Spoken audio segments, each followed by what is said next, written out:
안녕하세요. 누구보다 한심한 인간이었던 40대 초반 남자입니다. 사람은 누구나 한 번쯤은 실수를 하고 산다죠. 하지만 그 실수로 인해 가족을 상처 입히게 된다면 누구든 그 죄책감이란 고통에서 쉽사리 헤어나올 순 없을 겁니다. 제가 바로 그런 사람이었어요. 스스로의 슬픔에만 갇혀 모든 걸 잃고 절망과 자괴감에만 빠져 살았죠. 그런 제 모습에 질려 가족까지 저를 떠나갔고요. 그렇게 벌어지보다 못한 삶을 살던 저를 구해준 사람이 있습니다.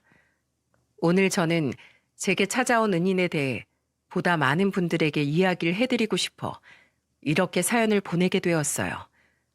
저는 홀어머니 아래에서 자랐습니다. 아버지는 제가 5살 때 사고로 돌아가셨고요. 홀로 저를 키우시느라 항상 밖으로 일을 하러 나가시는 어머니 아래서 형제도 없던 전 제법 외롭게 컸습니다. 때문에 전 결혼을 빨리 하고 싶었어요. 빨리 내 가정을 꾸리고 저를 닮은 아이들도 많이 낳고 싶었어요. 그래서 전 취업에 성공한 후 1년 만에 1년을 사귄 동갑내기 아내에게 프로포즈를 했고 아내는 고맙게도 가진 것 하나 없던 제 청혼을 받아주었어요. 결혼 생활은 무척이나 행복했습니다. 우리는 신혼여행에서 곧장 허니문 베이비를 임신하게 되었어요. 몸이 약했던 아내는 임신 6개월 후 다니던 회사를 그만두었고요. 아내는 건강한 딸을 출산했습니다. 그때 전 출산이라는 게 그렇게 위험하고 심장 떨리는 일이라는 걸 처음 알았어요. 아내는 무려 23시간이 넘게 진통을 했습니다. 그러다 결국 마지막엔 출혈을 잡지 못해 초상을 치를 뻔했죠. 다행히 아내는 무사히 회복을 했지만 그때 전 결심했어요. 자식을 많이 낳고 싶다는 마음은 곧게 접어두기로요. 2번 다시 저렇게 괴로워하는 아내의 모습을 보고 싶지 않았거든요. 부성애라는 게 참 이상한 거더군요. 저는 드라마나 영화에서처럼 아이가 태어나면 그 순간부터 부성애라는 게 마구마구 솟아오를 줄 알았어요. 그런데 막상 아이로 인해 아내가 죽을 고비까지 넘긴 걸 떠올리자 처음엔 아이가 막 사랑스럽고 예쁘고 하진 않더라고요. 오히려 가끔은 얄밉기도 했죠. 전 그래서 제가 아빠로서 문제가 있는 사람인 건 아닌가 싶어 무척이나 걱정했어요. 걱정하지 마. 내가 인터넷에서 보니까 아빠들 부성애는 서서히 생기는 경우가 많대.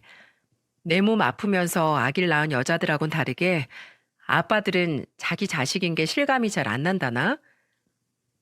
아내는 대수롭지 않게 제 말을 웃어넘겼습니다. 그리고 아내의 말대로 제 걱정은 전부 기우였어요.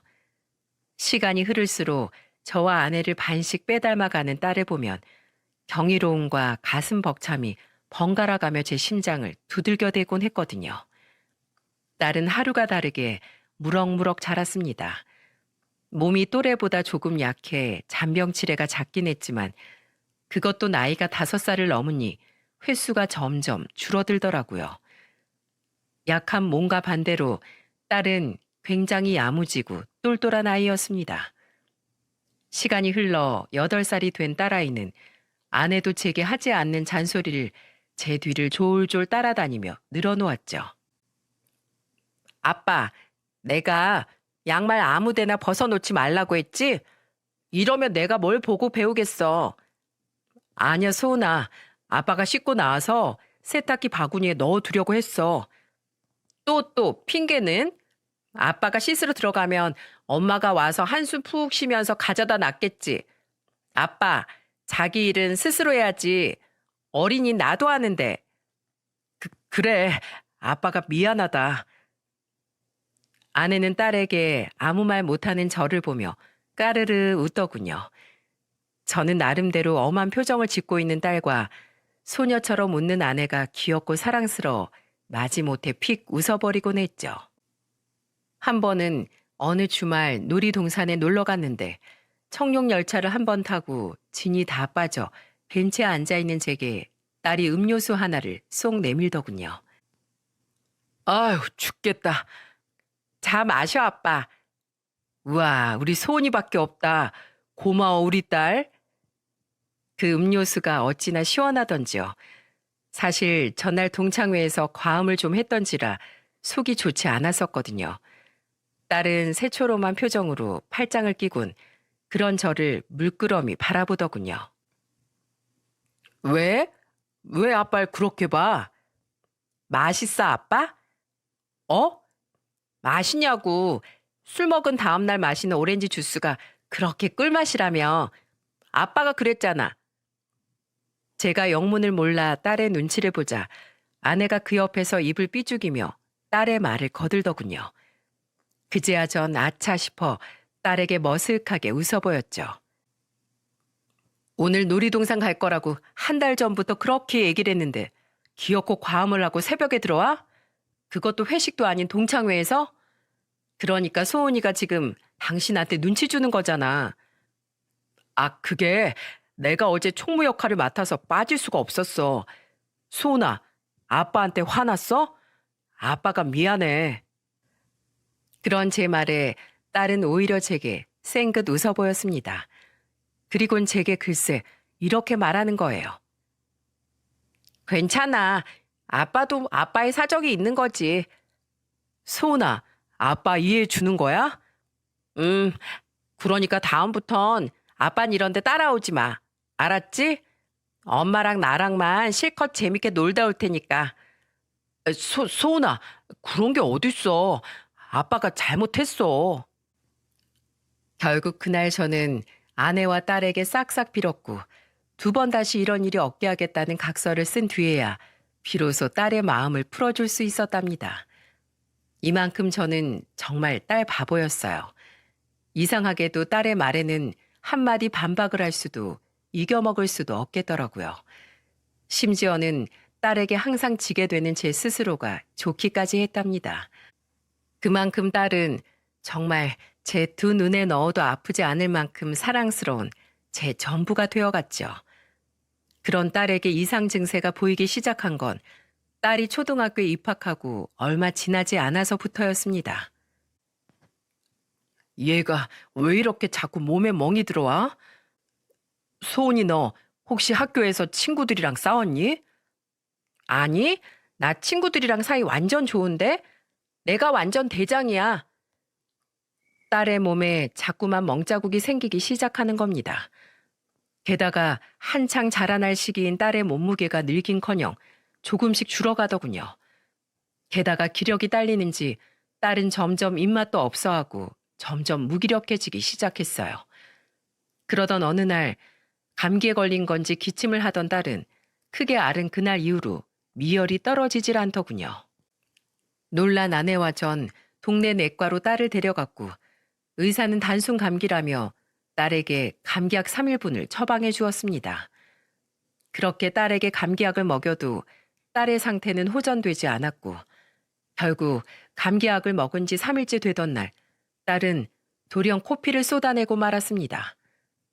회사에서 일을 하던 전 아내의 전화를 받고 정말 깜짝 놀랐어요. 여보, 소은이가 갑자기 코피를 흘리는데 이게 잘 안 멎어서 좀 큰 병원에 왔어. 그 동네 내과 의사 말은 못 믿겠어서 아무래도 감기가 아닌 것 같아. 퇴근하고 불이 나게 집으로 온 저는 아내의 말에 심장이 쿵 떨어지는 걸 느꼈습니다. 아내는 병원에서 상급 병원으로 가 정밀 검사를 받으라고 했다고 말하더군요. 불안함은 결국 현실이 되었습니다. 딸은 급성 골수성 백혈병 판정을 받았어요. 그리고 더해진 의사의 말은 우리에게 굉장한 죄책감과 절망감을 안겨주었죠. 급성 백혈병 같은 경우는 빨리 치료하지 않으면 치사율이 높아집니다. 너무 늦게 왔다고 할 수는 없지만 적절한 치료 시기보다 2달은 늦게 오셨어요. 빨리 항암부터 시작해야 합니다. 상상도 못한 의사의 말에 병원에서 나오던 아내는 결국 바닥에 주저앉고 말았어요. 그런 아내를 감싸주어야 했건만 저 또한 펑펑 흐르는 눈물을 주체하지 못해 얼굴을 감싸쥐고 울었습니다. 아내는 곧바로 백혈병 치료를 잘한다는 수도권 병원을 알아보았습니다. 그리고 서울의 한 대학병원에 딸을 입원시켰고 근처에 원룸을 잡아 아내는 그곳에서 숙식을 해결하기 시작했어요. 당신 혼자 내버려둬서 미안해. 수아 백혈병은 완치율이 높다고 하긴 하지만 혹시 모르잖아. 최선을 다해야지. 그렇게 아내는 딸을 데리고 서울로 올라갔고 회사 때문에 함께하지 못한 저는 주말마다 서울로 올라가 아내와 딸을 만났습니다.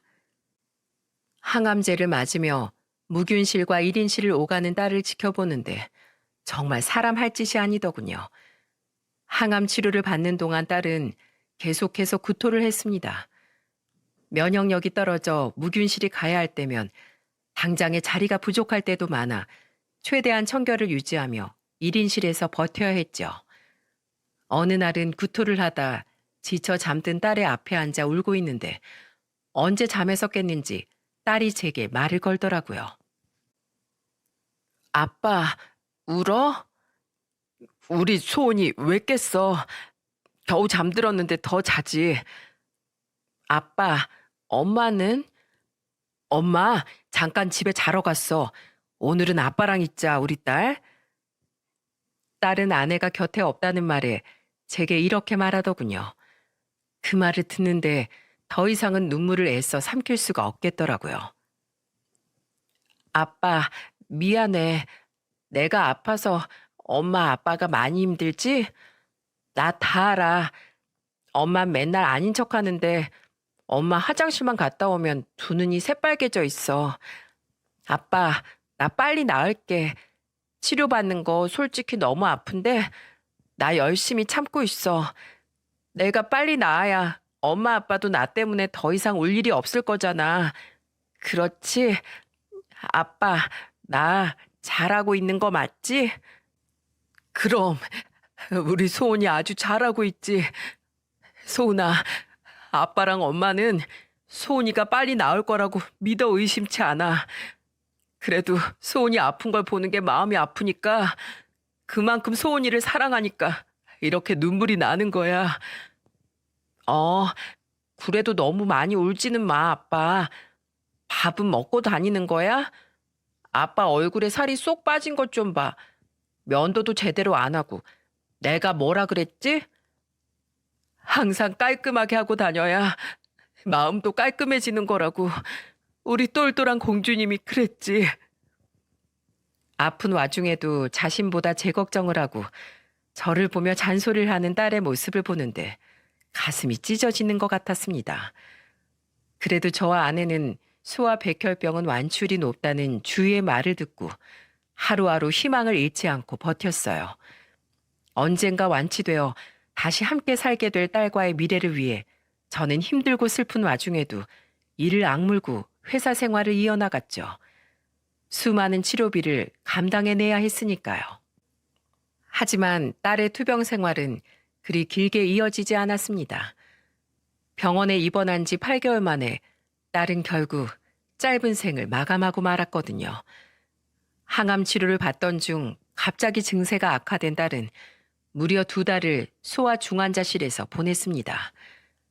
제 마지막 기억 속의 딸은 아파하고 있지도 울고 있지도 웃고 있지도 않았어요. 그저 창문 하나 없는 그곳에서 무척이나 답답해하며 힘겨워했던 모습, 그게 제가 마지막으로 기억하는 딸의 모습이었습니다. 소은아, 안 돼. 제발 가지 마. 이 엄마 두고 가지 마. 제발. 엄마, 내 새끼 어떡해. 저기 뜨거운데 혼자 들여보내면 무서울 텐데 내가 같이 가줘야 해. 9살의 문턱을 넘기지 못하고 떠난 딸이 화장터에 들어갈 때 아내는 주먹으로 유리창을 두들기며 오열을 했어요. 딸이 투병하는 사이 8kg이나 빠진 아내의 주먹질은 나약하기 짝이 없었어요. 마치 떠나는 딸아이의 영혼을 잡아둘 수 없듯 아내의 몸짓은 무력했죠. 저는 불길 속으로 들어가는 딸의 작은 관을 보며 서서 엉엉 울기만 했습니다. 아내의 말처럼 딸의 가는 길이 외롭지 않게 함께 불길 속으로 뛰어들고 싶었죠. 허무하게 딸을 떠나보내고 집으로 돌아온 아내와 저는 서로 아무 말도 나누지 않았습니다. 아니, 입을 뗄 수가 없었어요. 무슨 말이라도 입 밖으로 내는 순간 눈물이 터져 흐를 것 같았거든요. 먼저 화장실로 간 아내는 1시간이 넘도록 밖으로 나오지 않았습니다. 아내는 최대한 소리를 참으려고 한 것 같지만 아내의 오열하는 소리는 화장실을 넘어 온 집안으로 퍼져나갔어요. 그 소리를 듣는데 저는 우습게도 딸아이가 아내 울음소리를 들으면 너무나도 속상해할 것 같더군요. 그래서 저는 아무도 없는 딸의 방문을 조용히 닫아주었어요. 이후 전 눈만 뜨면 술을 찾기 시작했습니다. 아무것도 하지 않고 가만히 있으면 미쳐버릴 것 같았어요. 그렇다고 회사에 나가 일을 하자니 딸이 세상을 떠난 마당에 제가 대체 뭘 위해 돈을 벌어야 되나 싶더군요. 회사에 휴직계를 냈던 전 결국 그 길로 퇴사를 하게 되었습니다. 그렇게 반년이라는 시간이 흘렀어요. 그동안 아내와 저의 사이는 틀어질 대로 틀어지게 되었죠. 물론 원흉은 전부 저였고요. 저는 아침부터 눈만 뜨면 주방으로 가 술을 찾았습니다. 그리고 술에 취해 잠이 들었다가 눈을 뜨면 또 술을 마시고 또 술에 취해 잠이 들고의 반복이었죠. 술 말고는 음식을 제대로 먹지 않으니 몰골은 형편없어져 갔고 정신 또한 온전치 않았어요. 매일 인사불성인 채로 지내던 전 성격마저 괴팍해져 갔죠. 아내는 처음엔 저를 그대로 내버려 두었습니다. 힘듦을 견디는 방법은 누구나 다를 거라면서요. 하지만 한 달이 지나자 제가 걱정이 되었는지 아내는 생전하지 않던 잔소리를 시작하더군요. 여보, 술 좀 그만 마셔. 그러다 정말 큰일 나. 신경 꺼. 소은일 그렇게 보낸 마당에 내가 술이라도 없으면 어떻게 견뎌? 아내는 처음엔 제 말에 한숨을 쉬고 말아버렸지만 늘어나는 술병만큼 아내의 잔소리도 점점 늘어났어요. 그리고 그럴수록 저 또한 아내에게 버럭하는 일이 많아졌죠. 내가 정말 이 술들을 다 갖다 버려야 정신 차리겠어, 당신? 그만 마시라고.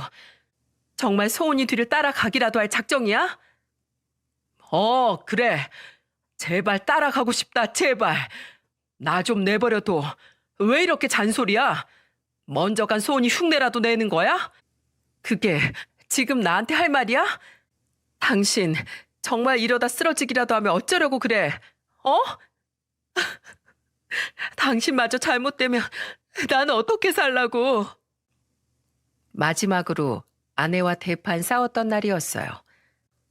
차라리 취했으면 그냥 방으로 들어와 버릴 것을 그날따라 뭐가 그렇게 우라가 맺혔는지 저는 차마 아내에게 해선 안 될 말을 그만 내뱉어 버리고 말았죠.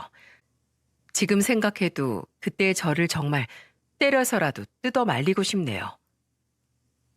당신 솔직히 말해봐. 당신 죄책감 안 느껴?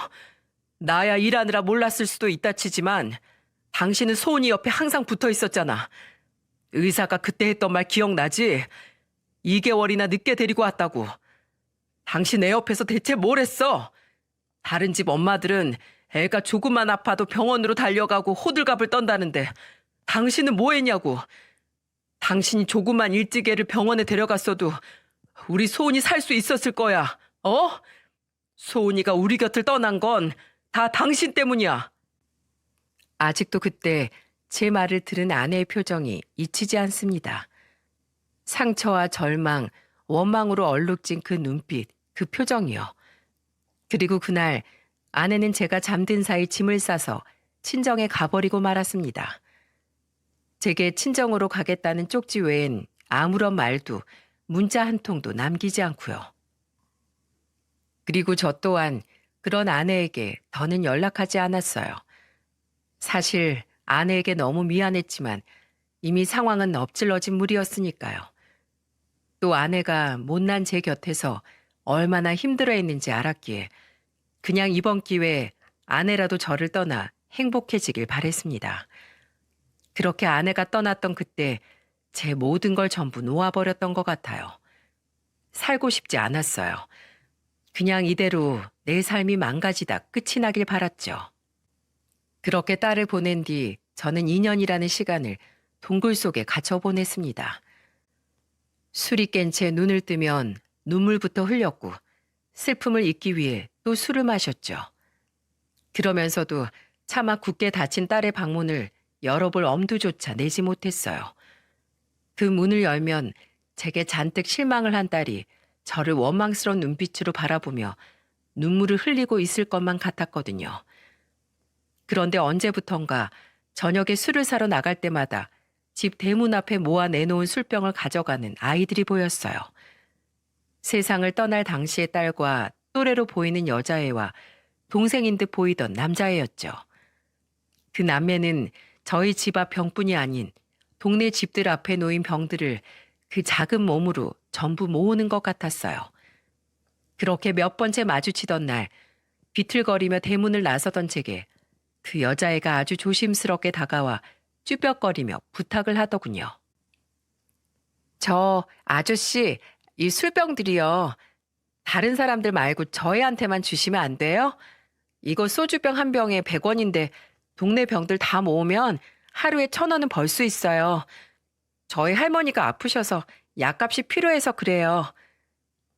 당시 만사의 의욕이었고 모든 게 귀찮았던 전 마음대로 하라며 퉁명스럽게 대꾸하곤 자리를 떴어요.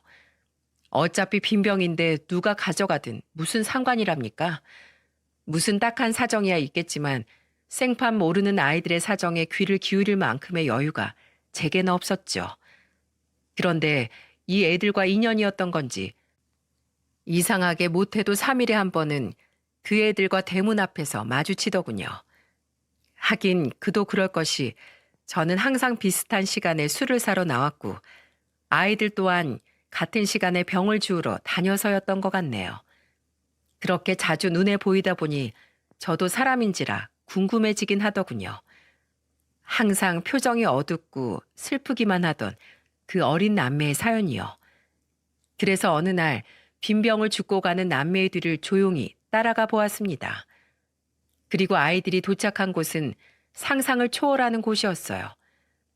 남매가 사는 집처럼 보인 그곳은 낡고 허름한 컨테이너였습니다. 더운 여름이라 열어놓은 건지 반쯤 열린 창문이 보이더라고요. 아이들이 그 집으로 들어가고 나서 저는 잠시 고민을 하다 창문 틈새로 집안을 훔쳐보게 되었습니다. 그곳엔 바닥에 깔린 더러운 이불 위에 할머니 한 분이 누워 있었어요. 그리고 막 신발을 벗은 여자애는 곧장 그 할머니에게 다가가 이렇게 말하더군요. 할머니는 거동이 불편한지 이불에서 겨우 몸만 일으켜 남매를 맞이했고요. 할머니, 괜찮아요? 약은 드셨어요? 오냐, 먹었다. 내 새끼들 오늘도 병 주워온 거야? 할미가 그런 거 하지 말랬잖니. 너희가 이 할미 때문에 너무 고생이 많다. 미안하구나. 둘 다 학교는 다녀온 거야? 그럼요. 우리 걱정은 마세요, 할머니. 그런데 아무리 둘러봐도 그 집엔 화장실처럼 보이는 곳도 음식을 해먹을 만한 곳도 보이지 않았어요. 집 한 구석에 컵라면 그릇이 몇 개 쌓여 있는 걸 보니 간편식으로 끼니를 때우고 있는 것 같더군요. 그리고 조금 떨어진 곳에 낡은 공중 화장실이 하나 있었는데 아마 그곳에서 볼 일이나 간단한 세안 등을 하지 않았나 싶더라고요. 그 모습을 보고 저는 조용히 집으로 돌아왔습니다. 집으로 돌아와서 가만히 천장을 보고 누워 있는데 5만 가지 생각이 들더군요. 딸을 잃고 세상의 온갖 불행은 혼자 다 떠안은 듯 무기력하게 사는 저와 누가 봐도 부모가 없는 듯 했지만 어떻게든 아픈 할머니를 보살피려는 그 어린 남매가 무척이나 비교가 되었죠. 굉장한 충격과 자괴감이 밀려왔습니다. 너무 부끄러워서 참을 수가 없었어요. 그리고 그날 밤 세상에 응석을 부리려 1,000원이 넘는 술병을 따는 제 자신이 부끄러워져 저는 아주 오랜만에 술을 마시지 않고 잠에 들었습니다. 그렇게 저는 며칠간 술을 마시는 대신 남매의 집을 몰래 찾아가 살폈어요. 일주일 동안 무려 5번이나 말이죠. 남매의 일상은 매일 같았습니다. 학교가 끝나면 손을 잡고 동네를 돌며 빈병들을 수거했고 그것들을 동네 마트에 가져다가 판 후에 집으로 돌아가 할머니의 밥을 챙기더군요. 아이들의 모습을 보며 저는 변해가기 시작했어요. 아침에 눈을 뜨고 씻은 후 남매 학교 시간에 맞춰 집을 나섰죠. 눈을 뜨고 할 일이 생기니 점차 술도 찾지 않게 됐어요. 그렇게 몰래 남매를 지켜보며 고민을 하던 저는 드디어 용기를 내어 남매의 집으로 찾아갔습니다. 제가 문을 두드리자 남매 중 누나인 것 같은 여자애가 문을 빼꼼 열더군요.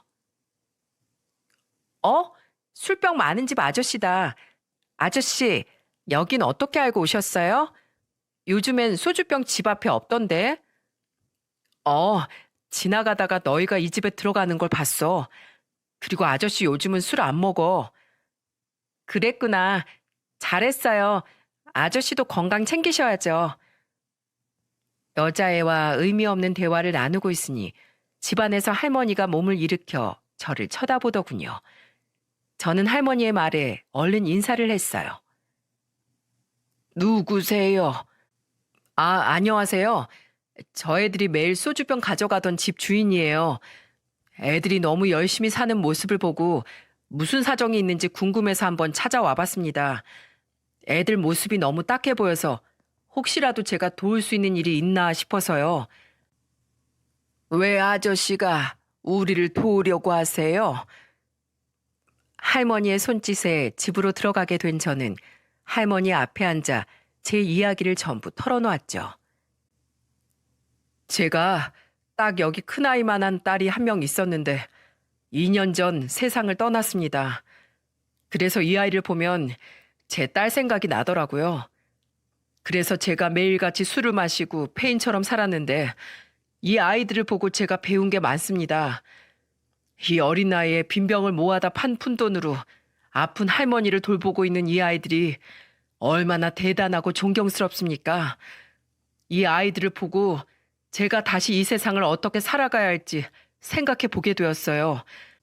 그래서 실례지만 할머니, 아이들 부모님은 지금 다 안 계신 건가요? 제 말에 할머니는 갑자기 눈물을 흘리더니 에휴 하며 지난 이야기를 시작하셨죠. 그 사연이라는 것이 아직 어린 아이들에겐 참 잔인한 내용이더라고요.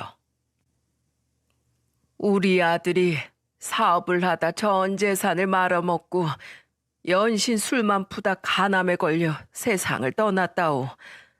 아들이 땡전 한 푼 남기지 않고 세상을 떠나니까 며느리마저 자기 새끼들을 우리 집에 버려두고 도망을 갔지요. 우리 손녀 초원이가 5살일 때부터 나 혼자 어떻게든 이 애들 먹여 살리려고 노력했는데 이 늙은 몸뚱이가 그걸 따라주지 못하고 금방 노새에 버립디다. 지금은 허리고 다리고 너무 아파서 어떻게 거동조차 하기가 힘이 들어요. 결국 돈이 없어서 전세로 살던 집도 내놓고 살 길이 막막했는데 우리가 너무 딱해 보였는지 나 아는 분이 여기서라도 지내라고 컨테이너를 마련해 줬지요. 나는 이미 살 만큼 살았다 치더라도 우리 초원이 대준인 아직 10살, 8살밖에 안 됐는데 볼 때마다 너무 죄스럽고 딱해서 내 어쩔 줄을 모르겠어요. 제대로 걷지도 못하는 할머니와 아직 초등학교 저학년인 손주들, 예성보다 더 딱한 그들의 사정을 들으니 제 마음이 다 미어지더군요. 할머니, 일단 병원에 가셔야죠. 병원은 마지막으로 언제 가셨어요? 병원은 무슨 병원이에요? 돈도 없는데. 그럴 돈이 있으면 애들 밥이라도 한 끼 더 사 먹여야지요. 할머니의 말에 애들은 또 왜 그런 말을 하냐며 할머니를 자꾸 울더군요. 저는 그날 이후 며칠 동안 그 집에 먹을 것들을 사가지고 갔습니다. 할머니는 그때마다 제게 미안해하셨고 아이들 또한 처음엔 제 눈치를 보다가 나중엔 저를 문 앞에서 기다리고 있더라고요. 그렇게 일주일이 지난 어느 날이었습니다. 피자를 사들고 그 집에 간 저는 그날도 미안해하는 할머니의 손을 잡고 이렇게 말했어요. 할머니, 제 멋대로 일을 하나 벌였는데 꼭 제 마음을 받아주셨으면 좋겠어요. 그게 무슨 말이오? 그리고 저는 할머니께 일주일간 고심 끝에 제가 했던 행동들을 털어놓았어요. 할머니, 저희 집 근처에 제가 방 2개 딸린 5천만 원짜리 전셋집 하나 구해놨어요. 우선 그곳으로 거처를 옮기시고 당분간 애들은 제가 돌볼 테니 할머니 병원에 입원해서 치료를 받으셨으면 해요. 할머니, 초원이 대준일 보면 먼저 간 제 딸이 너무 떠올라요. 부모 같은 마음으로 저 아이들을 부디 제가 돕게 해주세요. 적어도 애들은 조금 더 나은 환경에서 키우셔야죠. 제 말에 할머니는 눈물을 뚝뚝 흘리셨고 제 손 위에 자신의 손을 포개며 엉엉 우셨습니다. 연신 고맙다는 말과 함께 말이죠. 딱히 쌀짐도 많이 없던 터라 다음날 할머니와 남매는 제가 마련한 2층 전셋집으로 곧바로 이사를 할 수 있었어요. 거동이 불편하신 할머니를 안고 2층으로 향한 저는 잔뜩 들뜬 아이들을 보며 아주 오랜만에 한박 웃음을 짓게 되었어요. 와, 누나, 이것 봐, 화장실이야. 우리 이제 공중 화장실 안 가고 매일매일 씻을 수 있겠다. 그치? 대준아, 여기 가스레인지도 있어. 우리 이제 컵라면 말고 그냥 라면 끓여 먹을 수 있겠다. 그죠, 할머니? 너무 좋아하는 모습을 보니 일을 쉰 지 오래되어 더 좋은 걸 해줄 능력이 없던 제가 한편으로 원망스럽더군요. 할머니와 남매의 이사를 마친 전 그 길로 할머니를 정형외과로 모셨습니다. 관절이 많이 약해져 있던 할머니는 한 달간 입원 치료를 받아야 했어요. 당시 시국 때문에 마음대로 입원실로 드나들 수 없던 저는 아이들 걱정은 마시고 마음 편히 치료받고 오시라며 할머니를 안심시켰죠. 이후 저는 할머니와 약속한 대로 쌀이며 반찬이며 아이들의 집에 아낌없이 날라다 줬습니다. 라면밖에 끓일 줄 모르는 아이들을 대신해 밥도 해주고 찌개도 끓여주며 자주 저녁 식사를 함께 하기도 했죠. 한 달 후 할머니가 퇴원하고 나서도 저는 끊임없이 그 집을 오갔습니다. 아이들과 할머니는 제게 고맙다고 말을 했지만 오히려 감사한 건 저였어요. 눈을 뜨면 매일같이 그 집에 드나들며 남매를 챙기고 할머니를 챙기는 일이 제 삭막한 삶에 얼마나 큰 생기를 불어넣어 줬는지 모릅니다. 그러던 어느 날이었어요. 여느 때처럼 그 집에서 저녁 식사를 하는데 초원이가 제게 그러더군요.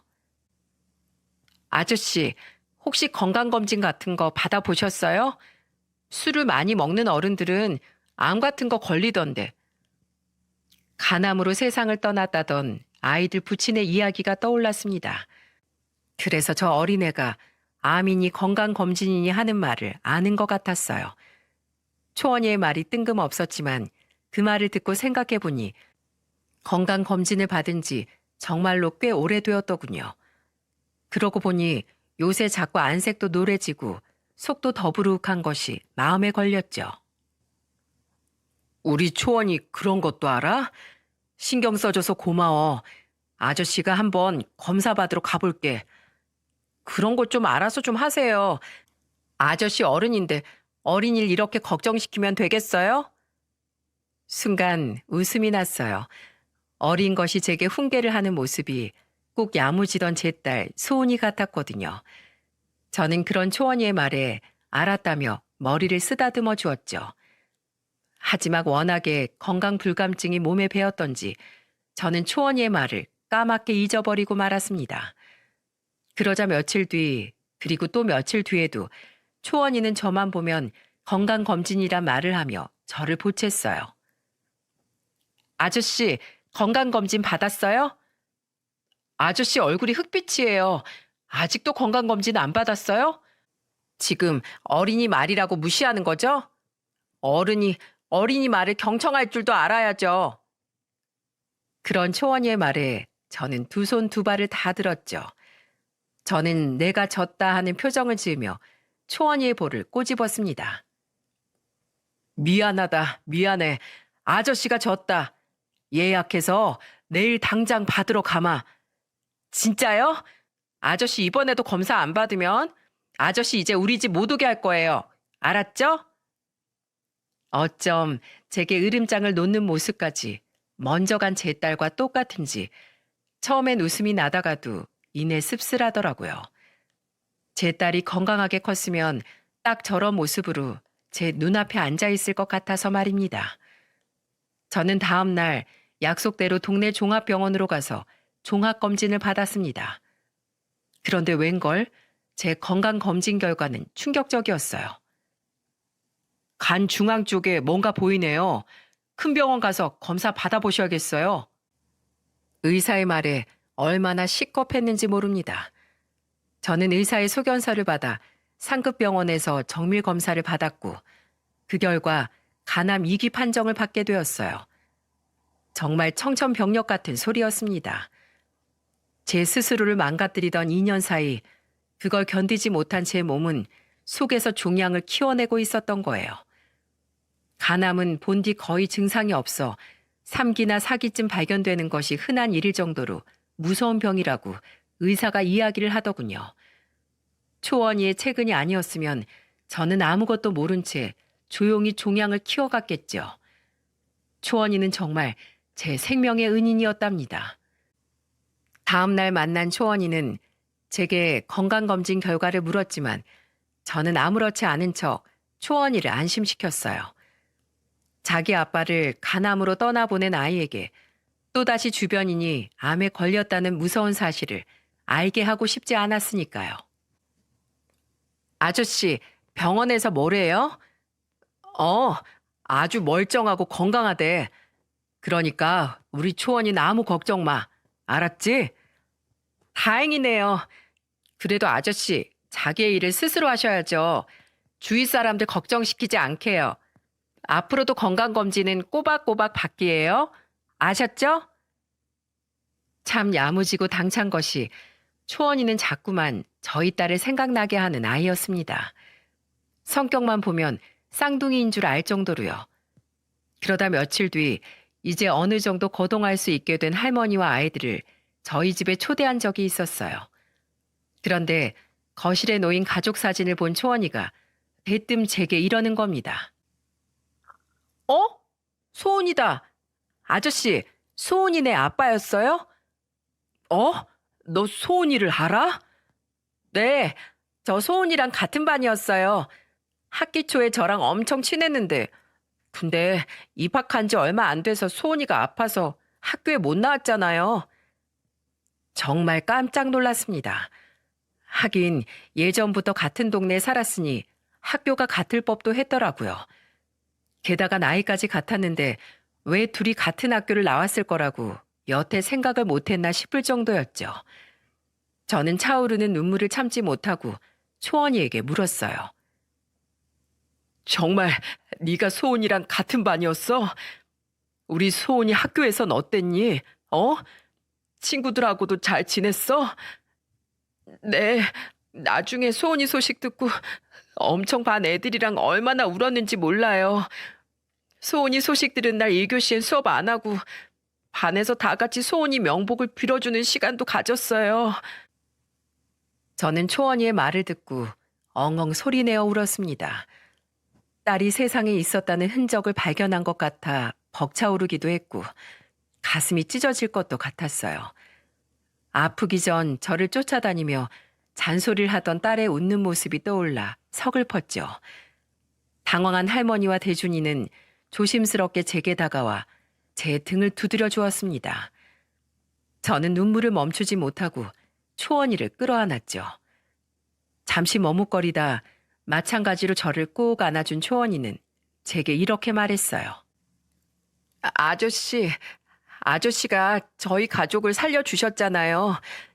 저도 아저씨 옆에서 아저씨한테 힘이 돼주고 싶어요. 아저씨, 어른이라고 해서 어린애들한테 기대면 안 된다는 법은 없잖아요. 언제든 힘드실 때 지금처럼 저 꼭 끌어안고 울고 싶은 만큼 우세요. 제가 소원일 대신해서 아저씨 꼭 지켜줄게요. 아니다. 나를 살린 건 바로 너희야. 오히려 이 아저씨가 고맙다. 참 오랜만에 그 조그만 품에 안겨서 얼마나 울었는지 모릅니다. 기껏 끓여놓은 찌개가 식고 기름이 둥둥 뜰 때까지 저는 눈물을 그치질 못했어요. 이후 저는 초원인의 가족 몰래 열심히 치료를 받기 시작했습니다. 다행히 이기였어도 극초기에 발견되어 따로 전이된 곳도 없어 저는 간 절제술을 받게 되었어요.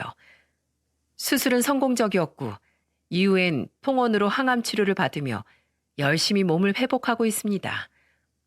이 아픈 치료를 어린 몸으로 견뎌냈을 우리 딸을 생각하면 가끔 마음이 미어지기도 하면서 말이에요. 그리고 얼마 뒤 저는 이력서를 다시 돌리기 시작했고 다행히 전 직장에서의 평이 좋아 동종업계 다른 회사로 금방 이직할 수 있었습니다. 취업 발표가 난 날 저는 용기를 내어 처가댁에 찾아갔어요. 갑작스런 저의 방문에 장모님도 아내도 놀라긴 마찬가지였죠. 저는 놀란 장모님과 아내 앞에서 털썩 무릎을 꿇고 용서를 빌었습니다. 장모님, 제가 잘못했습니다. 여보 미안해. 내가 등신천치였어. 내가 내 슬픔에만 갇혀서 당신 상처는 돌보지도 못했던 거야. 내가 그렇게 당신한테 말했으면 안 됐다고. 당신 나가고 나서 너무 후회했는데 그때 난 차라리 당신이 나를 떠나서 행복하게 살길 바랬어. 당신한테 필요한 건 바로 같은 아픔을 공유하고 살아가 나였을 텐데 말이야. 여보, 지금이라도 나 한 번만 용서해 주면 안 될까? 나 정말 정신 차렸어. 직장도 다시 구했고 술도 끊었어. 그런데 단 한 사람, 당신만은 내가 아무리 잊어보려고 해도 잊을 수가 없어. 제발 내가 살면서 당신에게 준 상처 어떻게든 갚을 수 있게 한 번만 날 받아줘. 아내는 그런 제 말에 아무 말 없이 눈물을 뚝뚝 흘리더군요. 그리곤 생각을 해보겠다며 저를 돌려보냈죠. 그렇게 일주일이 지난 후 아내는 짐을 싸들고 다시 집으로 돌아왔습니다.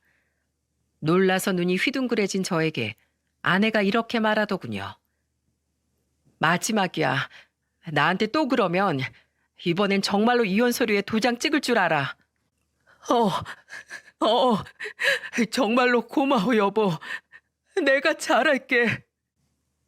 이후 아내는 제가 암에 걸렸다는 사실을 알고 그러게 술 좀 그만 먹으라고 했지 하며 제 등짝을 마구 후려쳤지만 저는 변태처럼 실실 웃으면서 아내의 매를 맞았어요.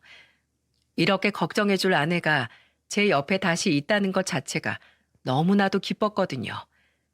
그렇게 벌써 3년이라는 시간이 지났네요. 저는 몸이 많이 회복되어 아직 완치 판정을 받지 못했지만 이제 등산도 할 수 있을 정도로 건강해졌어요.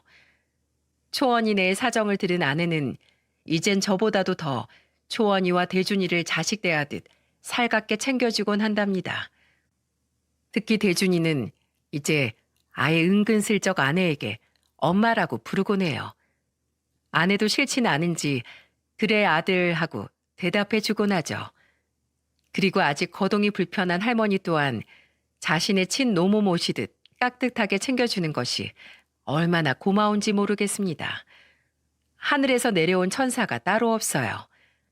머리가 좋은 초원이는 얼마 전 고학년을 대상으로 열린 독후감 대회에서 상을 받았어요. 어쩐지 어릴 때부터 어휘력이 좋더라니 아마 나중에 유명한 작가가 되는 건 아닌가 싶어 벌써부터 기대가 되는 요즘입니다. 내년에 중학교에 들어가게 되면 논술 학원이라도 보내줘야겠다고 아내와 상의를 했을 정도로요. 그리고 저와 제 아내 사이에 아주 기쁜 소식이 있답니다. 바로 제 아내가 늦은 나이에 임신에 성공을 한 거예요. 처음엔 아내가 아이를 가지고 싶다고 했을 때 저는 예전 아내의 모습을 떠올리며 극구 반대를 했었습니다. 그런데 이번엔 아내가 영 고집을 꺾지 않더라고요. 아무리 아팠어도 내 자식을 품에 안는 순간 그 아팠던 기억 같은 건 다 날아가 버려. 우리 더 늦기 전에 시도해보자. 어? 한 번만 더 소은이처럼 천사 같은 아이를 내 품에 안아보고 싶어. 결국 전 아내의 고집을 꺾지 못했죠. 대신 노산이라 더욱 조심해야 할 아내가 안정을 취할 수 있게 요즘은 제가 집에 들어올 때까지 아내에게 손에 물 한 방울 묻힐 생각하지 말라고 엄포를 놓곤 합니다. 여기까지가 제가 겪었던 제 은인들에 관한 이야기였어요. 이 아이들이 없었더라면 제가 지금 어떻게 살고 있었을지 모르겠네요. 아마 암이 악화되어 이미 이 세상에 없을 수도 있겠죠. 아내에게는 평생 제대로 된 사과 한 번 못한 채로요. 저는 요즘 그 어느 때보다도 충만한 하루하루를 살아가고 있습니다. 더욱 빛나는 모습으로 자랄 두 남매와 곧 만나게 될 새 생명을 떠올리며 아주 열심히 일을 하고 있죠. 삶이라는 게 평생 누군가에게 불행만을 짊어지게 하진 않는 것 같네요. 지금 당장 뼈저리게 슬프고 괴로운 현실을 맞닥뜨릴 순 있겠지만 포기하지 않고 살아간다면 더 밝고 따뜻한 내일이 찾아오리라 이제 저는 분명히 믿고 있습니다.